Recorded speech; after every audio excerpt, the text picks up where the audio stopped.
तर अपघातग्रस्त विमानातील ब्लॅक बॉक्सचा शोध सध्या घेतला जातोय। ब्लॅक बॉक्सच्या माध्यमातून अपघाताचं नेमकं कारण समोर येणार आहे। तर अहमदाबादमध्ये जे विमान दुर्घटनाग्रस्त झालं त्या विमानातील ब्लॅक बॉक्सचा शोध सध्या यंत्रणांकडून घेतला जातोय। पुन्हा एकदा जाणार आहोत आमचे प्रतिनिधी कृष्णा सोनारवाडकर यांच्याकडे। कृष्णा, या विमानातील ब्लॅक बॉक्सचा शोध सध्या यंत्रणांकडून घेतला जातोय, मोठ्या प्रमाणामध्ये शोध मोहीम राबवली जाते।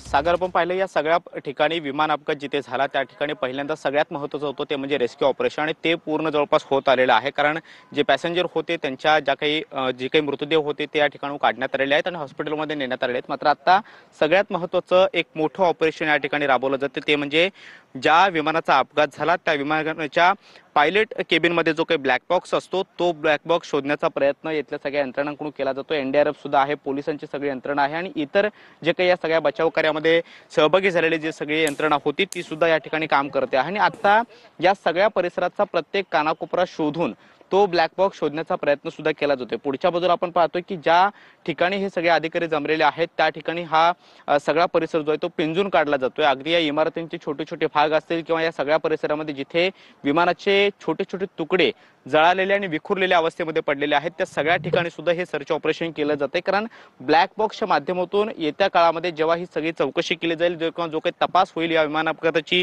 कारणं शोधली जातील त्यावेळेला या ब्लॅक बॉक्सच्या माध्यमातून ते कारण जे आहे ते उघड होऊ शकतं आणि खरं कारण नेमकं काय ते कळू शकतं। कारण आता ज्या पद्धतीने या विमानाचा अपघात झालेला आहे त्यावरून बरोबर सुद्धा आहे। अनेक प्रश्न उपस्थित